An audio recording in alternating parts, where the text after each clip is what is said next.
Isn't it a procedure that if a client at a bank has a suspicious account or making suspicious deposits, that the bank would normally request the client to provide information to them prior to closing them down or asking them to close their accounts? Now, one thing has nothing to do with the other. Of course, in a normal process, the bank will ask those questions that the bank thinks is appropriate relative to suspicious financial activities. You also have the MOT who does that. But this is outside the local banking actions or the MOT. This is something that is playing on the international level. Most of our banks are really departments of large banks which are established abroad. For instance, RBC, it has its headquarters in Toronto. So does Scotiabank. These banks internationally are exposed, and it is a fact that these banks have been fined huge amounts, astronomical amounts, because it was found that in the process between it and its correspondent bank or the local bank, certain procedures to safeguard against money laundering, safeguard against terrorist financing were not adequately looked at, and they get a fine. So those banks make a sort of a judgment. They weigh, is it worth the while for them to continue with that bank running the risk that they can get millions and millions of dollars of fines? Or is it more prudent for them to simply say, I do not want to have any more correspondent banking relationship with you? And unfortunately, instead of pursuing the de-risking, because that's what it is, by looking at mitigation of individual cases, they just take across-the-board position, we do not want to run the risk. And then they end the relationship with the bank concerned. As a minister and part of the Council of Ministers, saw and approved the contract that was awarded to the contractors that are managing the landfill. That's one part of the question. Did you see this document prior to approving it in the Council of Ministers? And did you peruse the document to see if what you are now wanted to relook, the specifications are clear, and if they're sufficient prior to approving this? Is this, are we putting the donkey before the cart or after the cart? Because in my view, you were supposed to do this before approving this contract. Second of all, have you, as you said, you're doing your research. Is St. Martin the only country being affected by fires in the dump? Because based on what I checked, there are several other countries. One recently closed because of fire. And my third question, within the same topic, did you personally visit the dump to see if the workers are properly geared up? It's 1 and 3. Thank you. Did I, as a member of the Council of Ministers, approve the selection of the contractor that is responsible for the management of the landfill? Yes, I did. During those Council of Ministers discussions, it was clear that there was a sizable dollar savings for the government and for the community in choosing this contractor. Mm-hmm. It was my understanding that the contractor was functioning as a subcontractor for the previous company that had the contract at the dump. I did review I believe the terms of reference were presented to the Council of Ministers. I did review it at the time, and I did have a number of questions about it.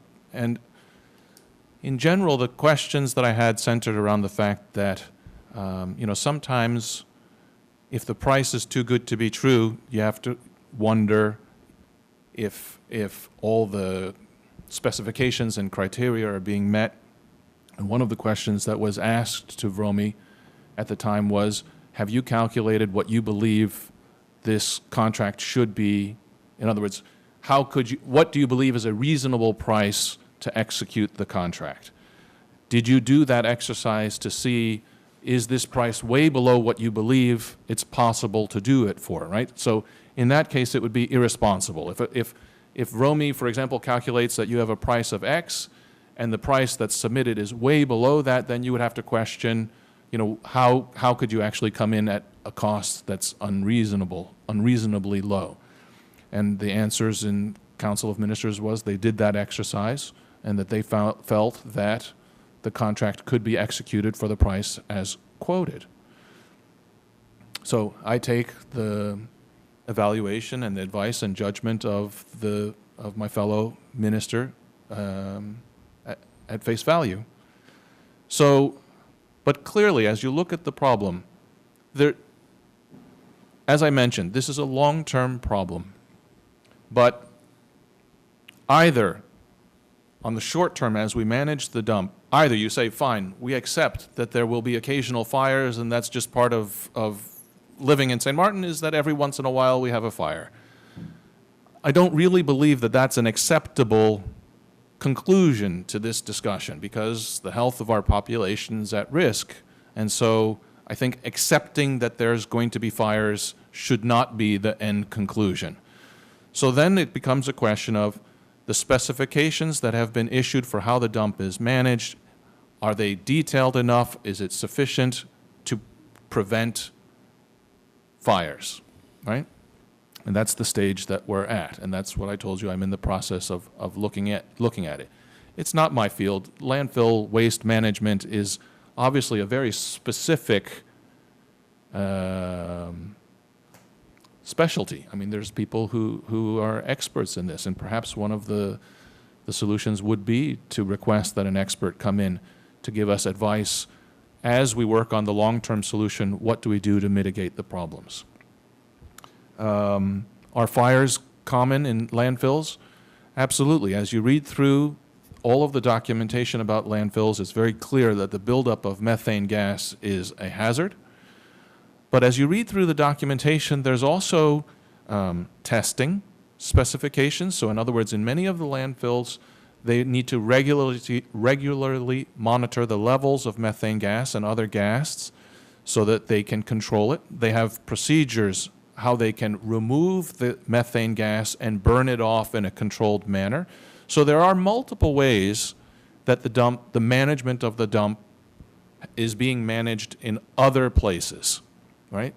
And so the question becomes, if St. Martin wants to adopt a higher standard in terms of how the dump is managed, then the question would become, obviously, what's the cost for that? There's a cost to doing all of those activities. And in terms of have I visited the dump myself, not recently.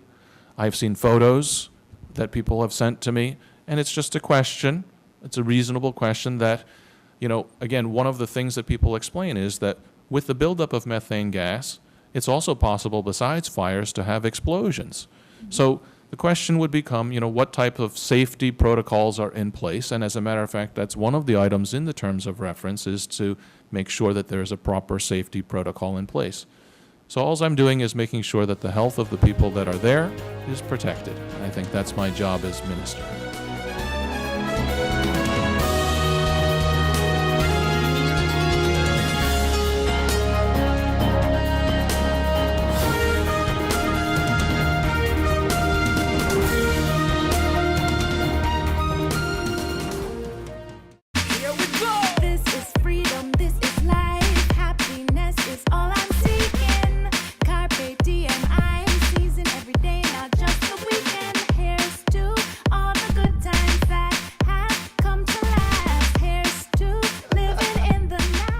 Afford what you crave, life just gets so good.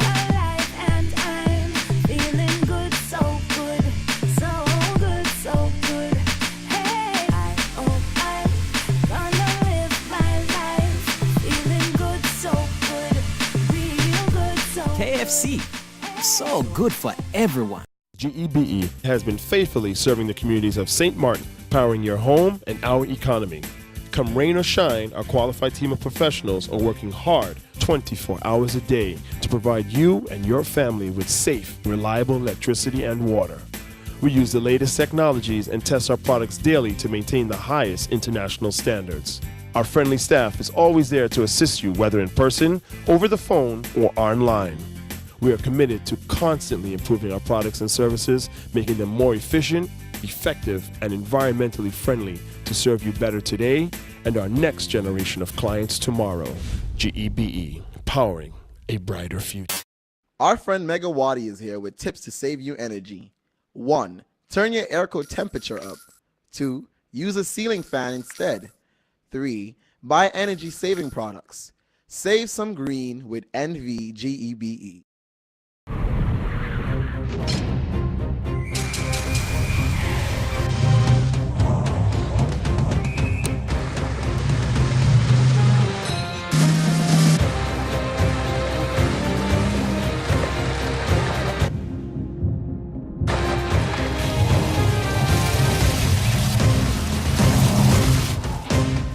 Only Hilux overcomes Hilux.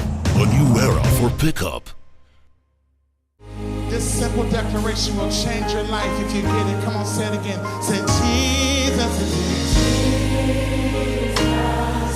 If I'm sick in my body, He's the healer. Everything I need is here. If I need salvation, breakthrough, redemption, whatever it is that I need, when Jesus is here,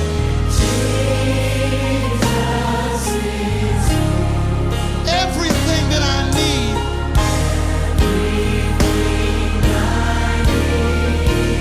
He's right here.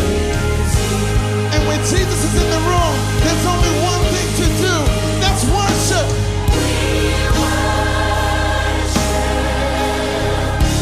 To throw up your hands and lift up your voice. Say, we worship. We worship you. You deserve all the glory, so we give it to you.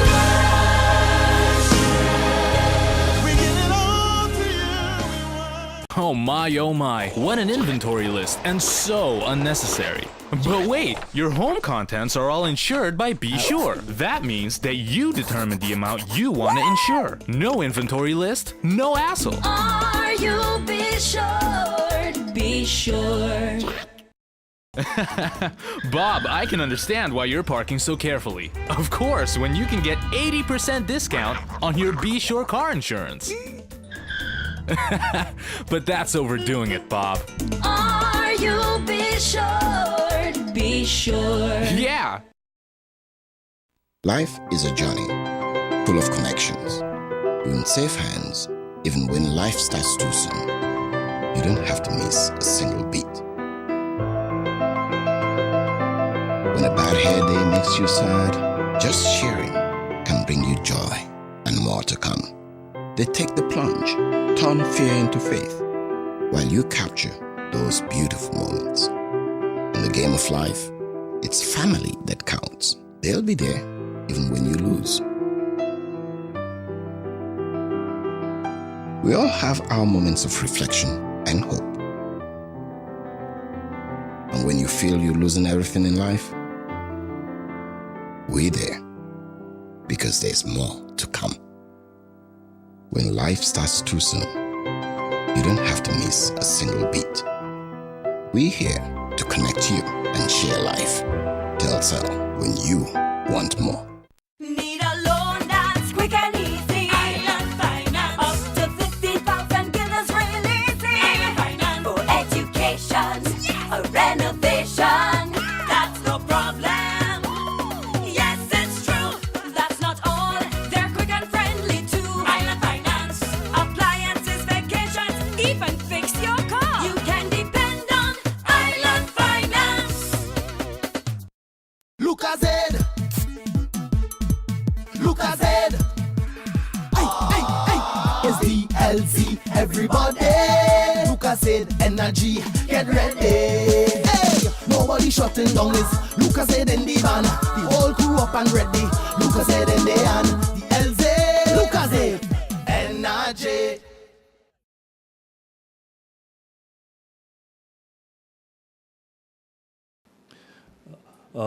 During the meeting in St. Kitts when we were accepted as an associate member, a matter has been tabled, in fact 2 matters has been tabled, that is extremely important to the development of the entire Caribbean and St. Martin. One, global warming.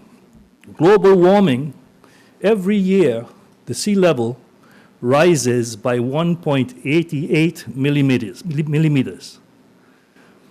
This does not sound like much, but it has devastating effects to the Caribbean. All the Caribbean has is sand, sea, and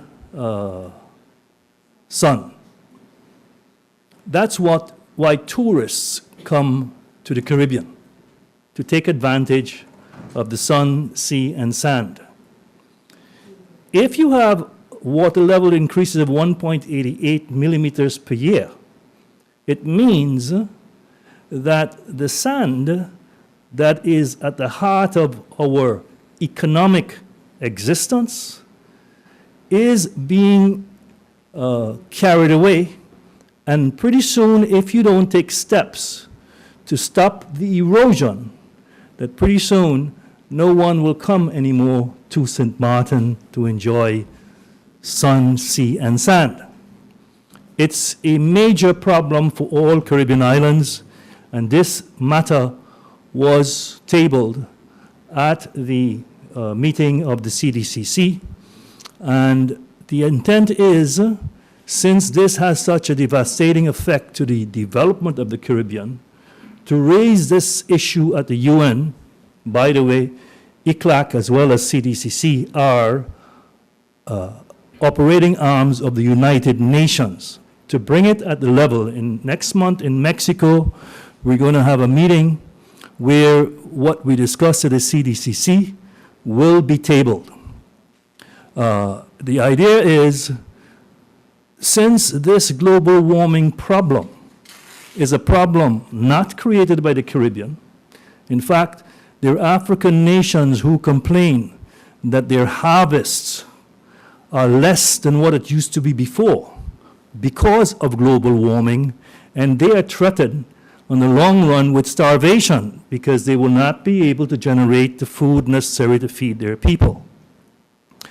This problem is a problem created by the industrial nations of the world who, through their industrialization, cause gases to be emitted into the atmosphere that damage the ozone layer to the effect that it no longer protects the earth from the sun rays in an efficient manner.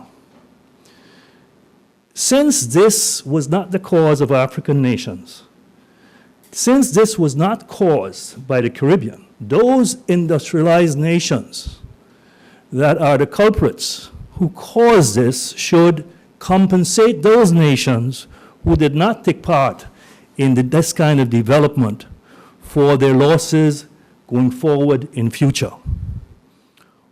Those losses caused by global warming will include the protection of our beaches, the erosion of our beaches. And the idea in the meeting in Mexico is to table this and to start negotiations with the industrialized nations to see if a formula can be found that these countries could be adequately compensated for the damage that the industrialized nations caused to the ozone layer.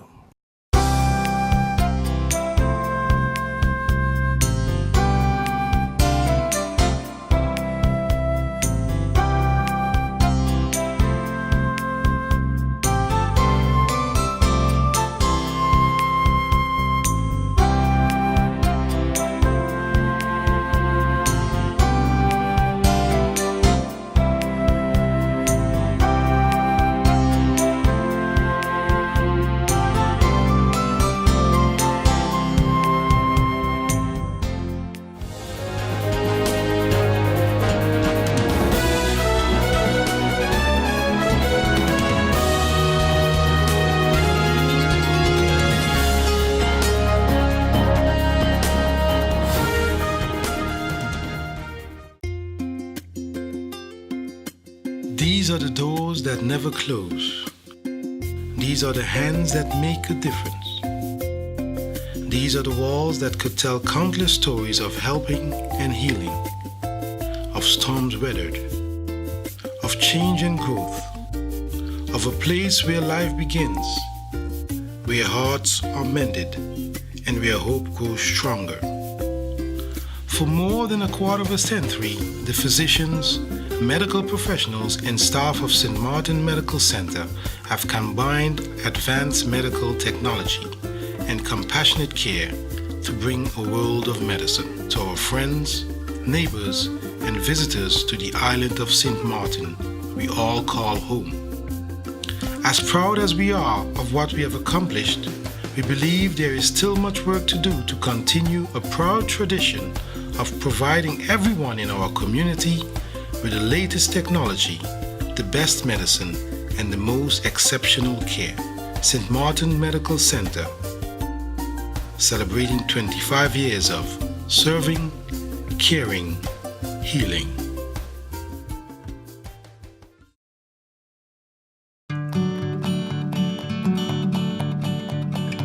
It's been said that behind every door, possibility awaits.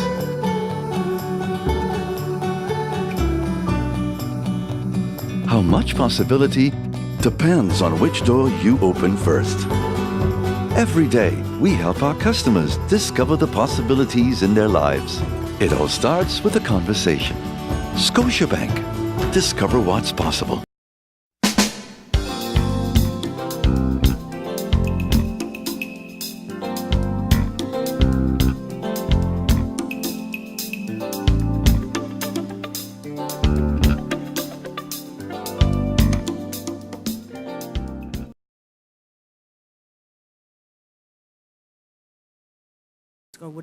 I'd asked for an opinion on whether it was okay to reduce it to keep it at the 22% government is currently paying instead of going to the mandated 25%. The SARE has says no go to that. They've advised that they do not believe that should be done. What is government's way forward now? Will they take that advice or move in a different direction? Well, we have not addressed it as yet. It will be looked at, the advice will be looked at, and a determination will be made. But as you know, we have made provisions in the budget for the full 25%. So from a financial point of view, it will not have an impact on the budget. It only can have a if we decide to go ahead on it, it will just give us more budgetary room. So the issue that you raise is one that has not been considered or decided upon as yet.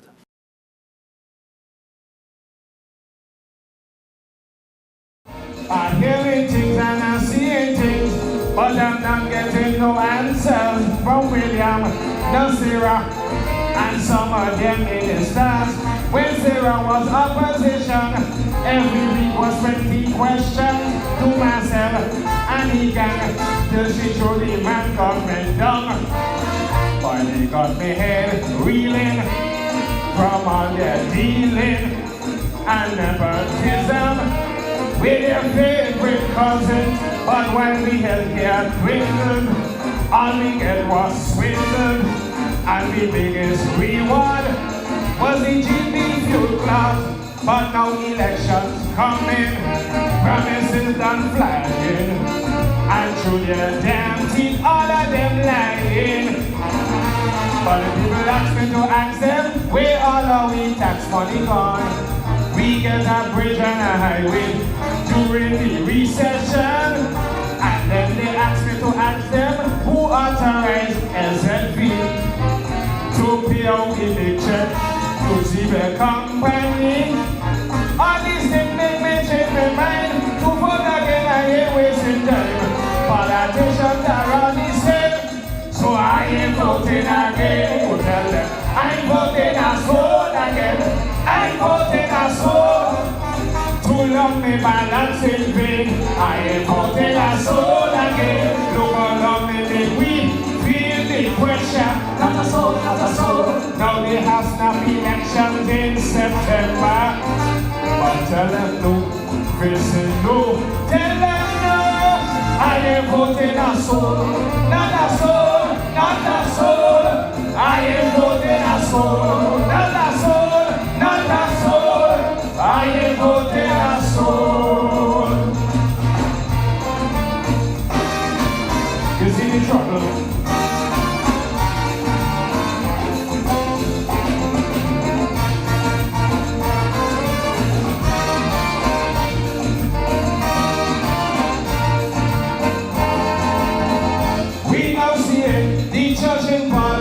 Campaigning for this election, but if they win and get in, will we have our judges again? Some pastors you cannot trust, more or less go and vote for them, cause power does corrupt, and the devil got plenty friend.